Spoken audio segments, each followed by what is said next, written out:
In this video I'm going to use a Mosfet for the switching, but we must keep in mind that we have the diode over here, the internal one. I have foreseen a spark gap if the voltage would get too high. So now we are switching across that capacitor, just like in the Tesla patent, where we could see this situation. Now again, I don't have a coil in series at the moment. That's for later experiment. So as you can see now, I am switching at 6.4 kilohertz. Here is my gate driver that is controlling the Mosfet, and the Mosfet is parallel with the capacitor. And as you can see, we have a sine wave. Now I start out with 20 volts on the power supply. I am not drawing a noticeable current over here. And I have a delta of top to top of 51 volts. So I will zoom in.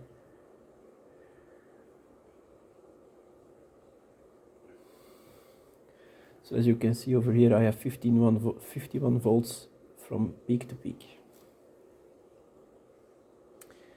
I am not drawing current over there, and we look at the power supply of the gate driver. We also see that it doesn't draw any noticeable current. Now I'm going to change the frequency. I'm going to set those two. So I am now working with a duty cycle of 10%. And I'm going to change the duty cycle higher to see what happens. As you can see, the peak is rising, but the sine wave is not that clean anymore. So now I am at 50%. So this is with a 50% duty cycle. If I zoom that a little bit out, then we get this. If I go back to the 10%, then we see we got a fairly good sine wave. Also going to go back to the 50% and look at the current. So at 50% duty cycle we have 0.5 watts at 20 volts. Maximum voltage at that point is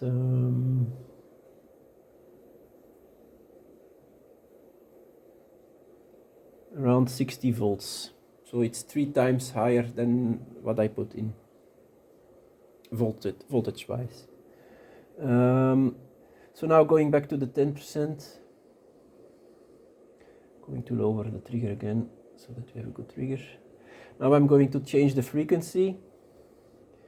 So first I'm going to go higher, so I'm going from 6.4 kilohertz instead of 100 kilohertz.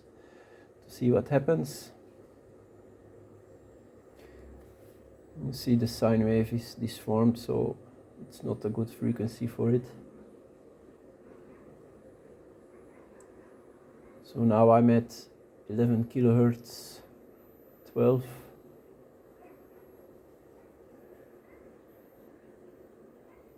I can go higher to 14. But now I'm already drawing 1.4 watts from the power supply. If you look at the power supply, see I'm now drawing 1.45 watts.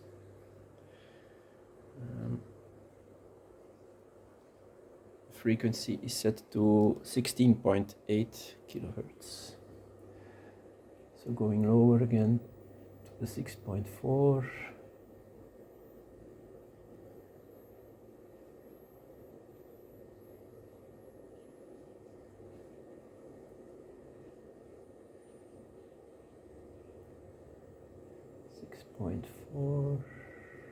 At this moment. So this is 6.4, going to 6.3 and lower. See the amplitude is rising, also the current. And the first thing that I did to determine the frequency was to go lower in frequency, so I have the oscillations and then measure that frequency of those oscillations.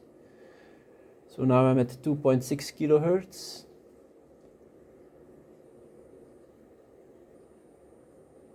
.8. I'm going to set this one higher. So what I did to measure the frequency that I wanted to start with, cursor and then time. So I need this one to there, and that one to there, so that we have one sine wave of the oscillations, and there we can see 6.45 kilohertz. I'm now using 0.11 watts from the power supply.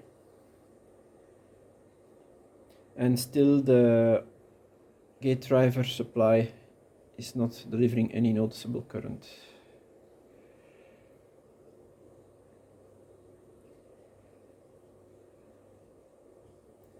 I can even go lower.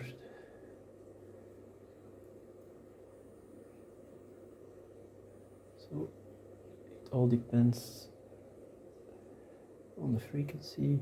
Going lower in frequency gives me a higher peak. It takes a little bit longer for the oscillations to start. Maybe I can solve that by changing the duty cycle, but then we also lower the amplitude.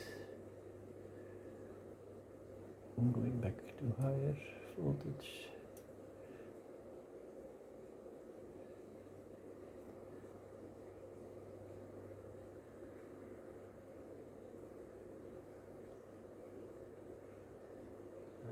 Trigger a little bit higher. So now we see that we end up with oscillations and start with the new pulse, and then we have the free oscillations afterwards. As you can see, I'm not drawing any noticeable power. The delta of this at the moment is I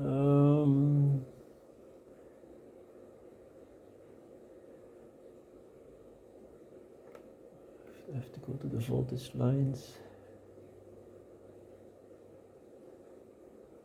So the delta voltage at this point is 46 volts on that maximum over here.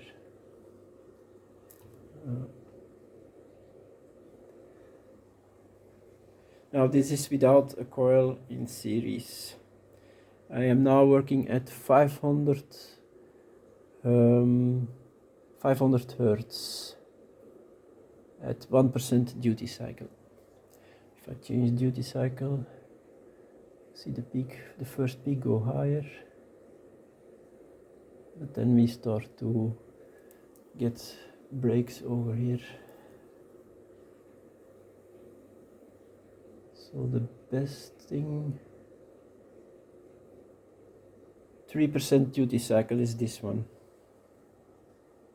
So we're going to do some more experiments. Thank you for watching and hope to see you in the next video.